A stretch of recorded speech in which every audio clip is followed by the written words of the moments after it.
Judges chapter 8.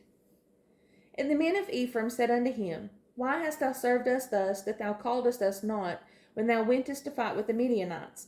And they did chide with him sharply. And he said unto them, What have I done now in comparison of you? Is not the gleaning of the grapes of Ephraim better than the vintage of Abiezer? God hath delivered into your hands the princes of Midian, Oreb and Zeeb, and what was I able to do in comparison of you? Then their anger was abated toward him when he had said that. And Gideon came to Jordan and passed over, he and the 300 men that were with him, faint, yet pursuing them.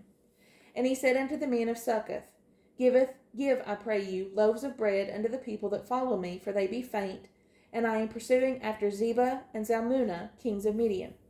And the princes of Succoth said, Are the hands of Zebah and Zalmunna now in thine hand, that we should give bread unto thine army? And Gideon said, Therefore, when the Lord hath delivered Zebah and Zalmunna into thine hand, then I will tear your flesh with the thorns of the wilderness and with briars.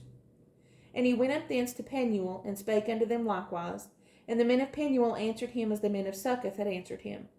And he spake also unto the men of Penuel, saying, When I come again in peace, I will break down this tower. Now Zebah and Zalmunna were in Karkor, and their hosts were with them, about 15,000 men, all that were left of all the host of the children of the east. For there fell 120,000 men that drew sword. And Gideon went up by the way of them that dwelt in tents on the east of Nobah and Jogbehah, and smote the host, for the host was secure. And when Zebah and Zalmunna fled, he pursued after them, and took the 2 kings of Midian, Zebah and Zalmunna, and discomfited all the host. And Gideon the son of Joash returned from battle before the sun was up, and caught a young man of the men of Succoth, and inquired of him, and he described unto him the princes of Succoth, and the elders thereof, even 70 men.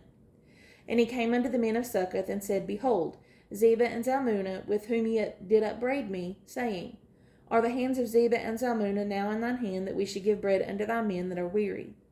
And he took the elders of the city, and thorns of the wilderness, and briars, and with them he taught the men of Succoth.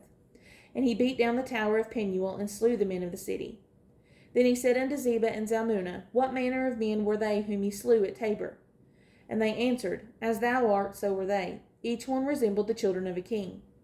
And he said, They were my brethren, even the sons of my mother, as the Lord liveth. If ye had saved them alive, I would not slay you. And he said unto Jether his firstborn, Up and slay them. But the youth drew not his sword, for he feared, because he was yet a youth. Then Zebah and Zalmunna said, Rise thou and fall upon us, for as the man is, so is his strength. And Gideon arose and slew Zebah and Zalmunna, and took away the ornaments that were on their camels' necks.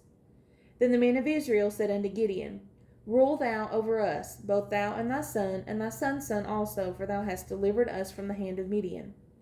And Gideon said unto them, I will not rule over you, neither shall my son rule over you, the Lord shall rule over you.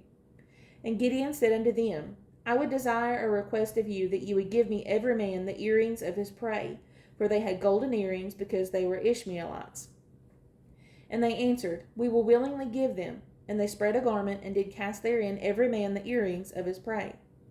And the weight of the golden earrings that he requested was 1,700 shekels of gold, besides ornaments and collars and purple raiment that was on the kings of Midian, and beside the chains that were about their camels' necks. And Gideon made an ephod thereof, and put it on his city, even in Ophrah, and all Israel went thither a-whoring after it, which thing became a snare unto Gideon into his house. Thus was Midian subdued before the children of Israel, so that they lifted up their heads no more. And the country was in quietness 40 years in the days of Gideon. And Jerubbaal the son of Joash went and dwelt in his own house. And Gideon had 70 sons of his body begotten, for he had many wives. And his concubine that was in Shechem, she also bare him a son, whose name he called Abimelech. And Gideon the son of Joash died in a good old age, and was buried in the sepulchre of Joash his father, in Ophrah of the Abiezrites. And it came to pass, as soon as Gideon was dead, that the children of Israel turned again, and went a-whoring after Baalim, and made Baal-berith their god. And the children of Israel remembered not the Lord their God, who had delivered them out of the hands of all their enemies on every side.